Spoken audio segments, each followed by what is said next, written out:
Hello, everyone. Today we are with Bernhard Kowatsch, Head of World Food Program's Innovation Accelerator. The Accelerator identifies, nurtures, and scales disruptive startups and entrepreneurs that accelerate progress towards zero hunger. Bernhard is also a member of WHF's Tech for Good programming board. It is a great pleasure to welcome him on this episode of WHF Talks Live, and it is very timely as we discuss innovation as the theme of WHF Talks this month in April. Welcome, Bernhard. I'm very pleased to have you here with us today. It's a great pleasure to be here. Thank you so much. And I'm looking forward to the conversation. Likewise. So let me start with my first question to you then. World Food Program's Innovation Accelerator supports, sources, and scales high-impact innovations with the aim to achieve zero hunger. Since its launch in 2015, the Innovation Accelerator has reached more than 3.7 million people globally, with more than 80 projects around the world. Can you outline for our audience how the Innovation Accelerator has explored game-changing frontier innovations while providing a platform to achieve sustainable development goals? So, the World Food Program Innovation Accelerator is the World Food Program's global innovation function. So what we do is we literally look globally for the best innovators, startups, NGOs that can give us this next game-changing or tilting the curve towards zero hunger type of trajectory on the scale of global hunger. So we're looking both on the area of emergency assistance. How can we make emergency assistance more efficient, more effective, but then also sustainably ending hunger. So everything that you would think about in terms of connecting farmers to markets digitally, but also working with new nutritious products like or new employment models. So like it's actually a fairly broad spectrum of innovation. We're doing this globally, and then everybody can actually apply on our website online, or we are also looking for innovations globally. Then we typically run a one-week training program that we call Innovation Bootcamp, which is where we bring together typically between 10 and 15 startups or entrepreneurs, and we coach them on the next trajectory of the journey, and also invite them to a pitch event where we expose them to like an audience of like global investors, governments, foundations, high net worth individuals. And then in the next phase, we typically provide them up to $100,000 of grant funding, hands-on support through our team, and connections to the World Food Program field office. So like this is really one of our secret superpowers also, that the World Food Program has operations in 88 countries, which means that we can help startups and entrepreneurs to test, but also to scale across the world in any of those 88 countries where we're at. And then finally, we also build up a specific scale-up enablement program that supports the best innovators and startups. And those are the ones that can typically go from one country to the next and impact more than 100,000 people with a trajectory for more than 1 million or even beyond. That's fantastic. How can people apply for this program through the website? Can you elaborate a little bit more? Indeed, everybody can apply. So it's like all you need to go to our website, innovation.wfp.org, and put in your application. Like this is where there's certain requirements that we have. So we would require a team to be like have a legal entity if it's a startup or if it's an NGO already. And the more advanced the teams are, and ideally even have some traction already in developing countries, the better. But everybody can apply globally. So we get applications from developed countries, we get applications from developing countries. And it's interesting because the challenges oftentimes of entrepreneurs are quite different, but we as Accelerator can work so that we help them with some of their areas that are still not as developed and help them on the trajectory for its positive impact. That's fantastic. It's a great initiative, really. And as you mentioned, when we say innovation, it has quite a broad spectrum. Where do you feel that innovation is most needed in the humanitarian sector by way of partnerships, systems, methods? What are your thoughts? So the interesting piece here is that the humanitarian system overall is in an area that really needs innovation. So if we believe that we want to provide better services to vulnerable populations or people who have been affected by war, climate change, natural disasters. Like, we do need to do better, and we need to try to like innovate constantly. So I think, generally speaking, like, it's that mindset of constant improvement and innovation that's important, which is something that actually with my colleagues at the World Food Program, I oftentimes see this where like they are really at the forefront, working with the people who we serve and helping them in finding new ways to innovate in small and in big areas. Now, if you look broadly, there's specific areas that could help us.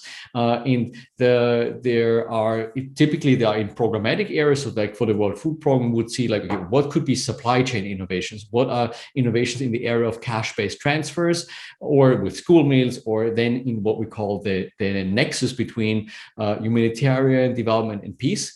But if you think about like what would help us the most, like there's couple of innovations that would help us. So like you can talk about like innovative financing, you can talk about in the area of food, specific about food waste or post-harvest losses. But then we also need to think about like the new business models. So things that have been provided for free or given away for free, maybe they could be a sustainable business. Maybe this is something that could be done by the private sector in future. Now, it's not a one-size-fits-all solution, but like we do need to think creatively and outside of what we've been used to do. That's fantastic. How do your innovation principles of human-centered design and lean startup affect your work? So what we typically do in like our innovation boot camps, the week-long programs, is that it starts off with innovation teams really rethinking what's the problem they are trying to solve, and like substantiating that with people who they are serving. So trying to look at the clients, the customers, the people that are being served by the innovation, by the startup, and really thinking through is like, is what we're trying to solve here a real issue, and what is it that we're trying to solve? Coming to the next step, which is like the solutions design, where you ideate and then also think through how might you test some of those assumptions. What is interesting is that oftentimes startups or innovations that are working on something, you know, they may have a vision, but then maybe they've never tested it. And like what we encourage people to do, and this is what we do in our sprint program, is we are providing funds and a connection so that teams can really field test and ground truth those innovations and solutions with feedback from people that are the users of those solutions. And I think this is sometimes that oftentimes is overlooked, where people, like, on the one hand, in a humanitarian setting, I'm often referring to like, you need to develop something that's a minimum viable product plus or plus plus. So something you don't want to necessarily fail and put people's lives at risk, obviously. But you can do something where you co-develop a solution, you can test, you can actually learn with the people who you're serving. And that's crucial, because you will be a lot quicker in building a product that people will actually find useful than in another environment where it would be like, well, you're just having it dependent on like desk research, and you've never actually exposed those innovations to something that's useful. That's great. Actually, this Innovation Accelerator is working perfectly, and it can be understood from its success. Really, it's working perfectly. That's really a great platform for the innovators to be part. And as you mentioned, creating an ecosystem is playing an integral part, I think. One of the projects I would like to ask about is H2Grow. An innovation that aims to bring locally adaptable and affordable hydroponic solutions around the world. As we know, climate is having increasingly negative impacts on food security. How does this program aim to support this? So H2Grow uses hydroponics technology. So people might know this from vertical farming or like the high-end solution where it's like these containers with artificial lighting. But hydroponics itself is actually an ancient old technology. It's like growing plants without soil. What's interesting about this is it takes 90% less water. It takes less fertilizers, less pesticides. So like you can actually grow a lot more food with less water, healthy, and you don't need any soil. So the innovation actually has been submitted to us first by a refugee, Sahrawi refugee, Taleb Brahim, and he has submitted that idea saying, why don't we use hydroponics to grow animal fodder in the Sahrawi refugee camp? And what's interesting is that he said, like, well, we know that hydroponics work, but why don't we try to use this to actually provide jobs in the middle of a desert where there is no soil, and like the only chance that you have is actually growing something with hydroponics. So we're using it right now in a setting where it's inside of refugee camps, or when people have been displaced, maybe they're even in an urban setting.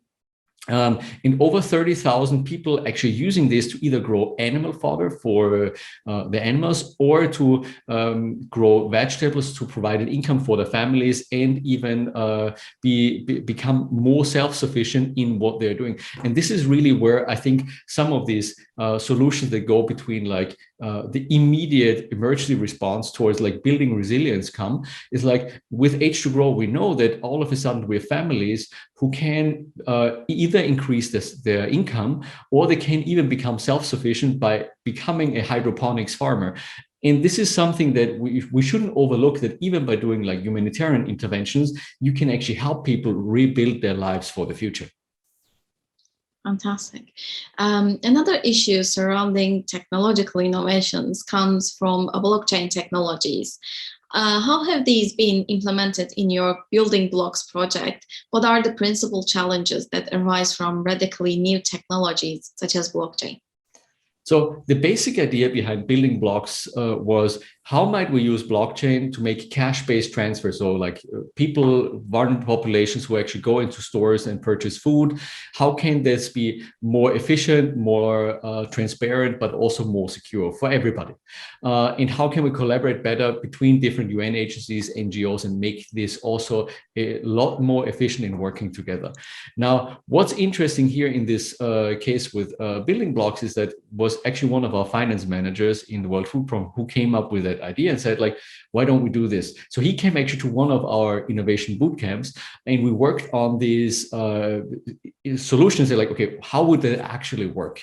And so what he then did is that so he was awarded $100,000, and then together with one of our team members, did a first test of that solution in Pakistan with only 100 people. And with this only 100 people, actually, one of the challenges was testing, does the technology work? Does blockchain work? Is the acceptance there? What could be the challenges? And what was quite surprising is that it actually worked. You do need connectivity for blockchain, but that actually was there. It was possible. So it was possible to make this happen. And so the next pilot then already happened a couple of months later in Jordan with 10,000 people, where the solution was being used again as a pilot to see, can it be used to make those cash transfers more effective and actually a better service for the people who we're serving. And this is something that it was so successful that instead of stopping the pilot, it was continued and expanded straight from there. And right now it's reaching over 900,000 people so Syrian refugees in Jordan and Rohingya refugees in Bangladesh, who can go into stores and purchase food with if you want virtual bank accounts on blockchain technology. You do need solutions like obviously connectivity. You need authentication solutions in those settings also, but also if you think about it, like we're talking about cash transfers, so there was a fair bit of also making sure that we're working with the communities, with the government, that the solution is actually accepted, and also from a data security and privacy perspective, that everything is in order to make sure that not only is it an efficient and a new way, but it's also something that's effective and keeps people safe. A growing trend that is increasingly prevalent is, of course, the climate crisis. And as we move towards COP26, what role have your innovations played in helping to reach net zero? So I think climate change is one of the big influencing factors that also affect like the number of hungry people, and in particular the most vulnerable people who we're serving. And I think not to be overlooked that a lot of times when we're talking about climate change, those effects will be felt a lot more severely by people who are already poor, who are already at risk. And this is something that we are seeing in a lot of cases also where obviously like through natural disasters. So that's something like a climate shock. So something that's happening and that typically would hit the news. But then there's also something which is like more hidden. So this is like when, like through climate change, when the rainy season is shorter, or for instance, when we see that people who are otherwise in a situation that would actually they are still okay, all of a sudden, like the smallholder farmers lose their income because the soil has too much salt content, and therefore all of a sudden they can no longer provide for their families. Now, as we were talking already about H2Grow or hydroponics, that's definitely one of the solutions that you can use even in an environment where the soil is deteriorating, or it's also something that where you can use in deserts. But we just to mention another one, which is an innovation that our Ethiopia country office has developed, was actually an insurance model that would pay out before droughts would hit.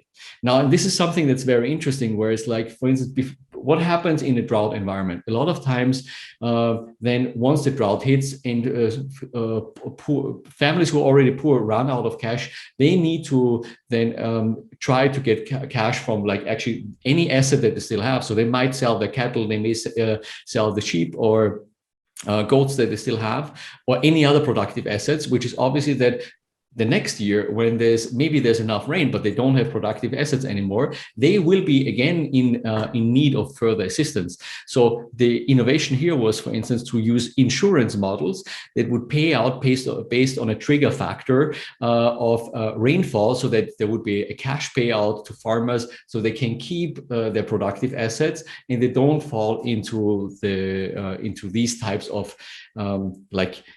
essentially like this circle of poverty, essentially, because they've had one bad season and there's nothing that safeguards them against them.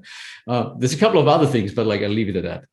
Oh, that these are really great case studies, and I think emphasizes localization and the importance of it in a way. And my next question is going to be about that. There has been an increasing focus placed on the localization conversation, considering how local actors can be better empowered to adopt and support innovative processes. Do you see innovations aiding this goal in the future? How can international organizations, governments, and NGOs facilitate this transition? So I think that this is true from a couple of angles. Like I think any solution or like any innovation needs the ground truth thing. So like when you think about like one size fits all solutions, I think this is something that's like a fairly theoretical construct that doesn't actually stand the test of reality fairly quickly. Now, so there's different means and ways how you can deal with that. Like as an international organization, that means obviously working a lot through our local teams, and that's where like having a field presence is very important to actually make sure that you are listening to the people and you actually have the ability to react to things that happen on the ground. I think with regards to local actors, this is very important, where, let's say, from the situation or the position where I'm in, where I'm looking for innovations that can scale, it's oftentimes a question of like, is it a solution that is only relevant for maybe a local context, but it can be replicated? Then that's amazing, because then we can work with them and actually make sure that lessons learned are being shared, or there's knowledge being shared. That's definitely something that is being happening as World Food Program. We're also engaging in specific centers of excellence that actually do knowledge sharing. We as an innovation accelerator do that too. We're trying to broadcast as much knowledge that we are learning with other humanitarian actors, but then also with startups or NGOs or innovators, so that they can learn from other people's learnings, sometimes mistakes, and then so that they can actually become better and learn not only from being in our program, but by having accessible knowledge. And I think maybe going back to the example of H2Grow, the hydroponics initiative, like in some places, there is no private sector, no startups, no NGOs who do that. Then we do need to actually support the buildup of that. In some countries, there is startups or there is NGOs who are already active. And then what we've done is we've actually built a platform, the H2Grow platform, that makes the knowledge accessible to multiple partners, so that also the knowledge can be shared among those actors and be broadcast even further. That's great. You have highlighted a few of the innovations, but can you provide some more examples of the case studies you supported and successful innovations that could scale up?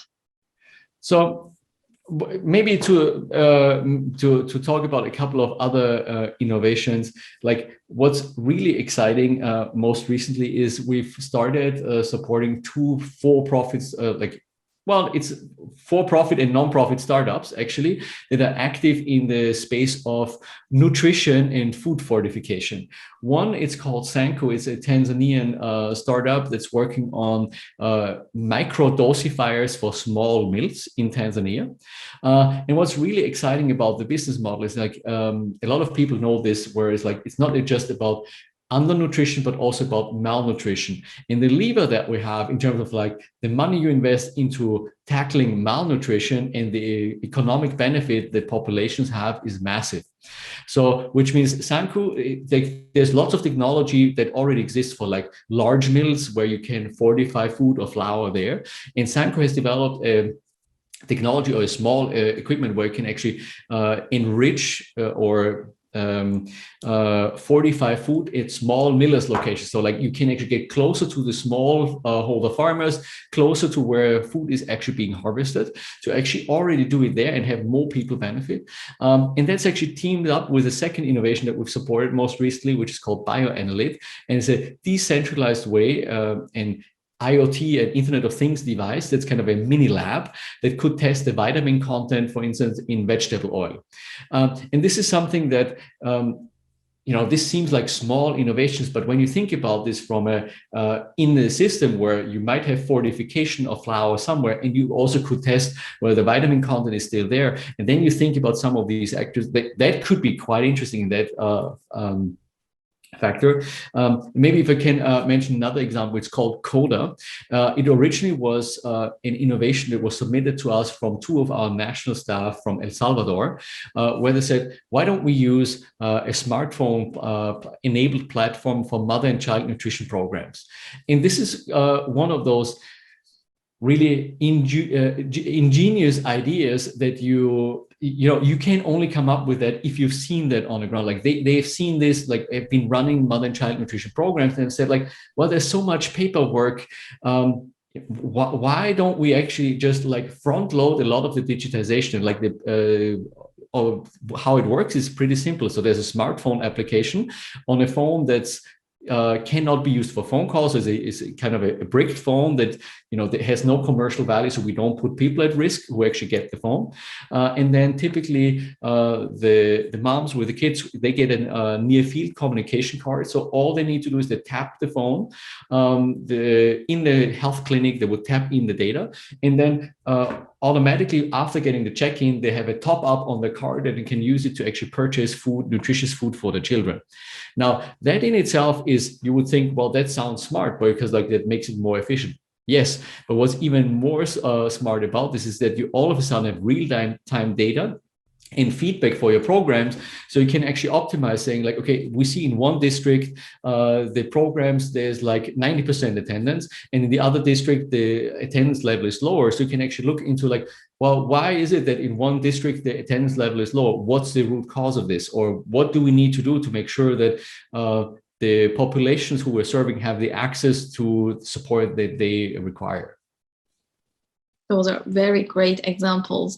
In WHF, we called 2021 as the year of hope, as we are getting out of a global pandemic, hopefully. And innovation is, I think, in the heart of hope. So what will be your message to our audience for the year of hope and for the innovations that are going to play an integral part? I truly believe that innovations and startups can be a game changer to reach that level of, for us, zero hunger or disrupting some of those global problems. It's oftentimes overlooked, and it seems like an impossible challenge to overcome. And yes, we do need a lot of support, be it political, we need a lot of more financial support, but I'm truly believing that it's the ingenuity of individuals and teams who can play a big role in coming up with new solutions. And then pair that with either funding for innovations or investors who actually invest into startups, I think then we can really try to reach those goals and like reach the most vulnerable and lift them out of hunger sustainably. Thank you so much, Bernhard, for your time. It has been a great conversation, and we look forward to hearing more from you on different occasions. Thank you very much for the conversation today.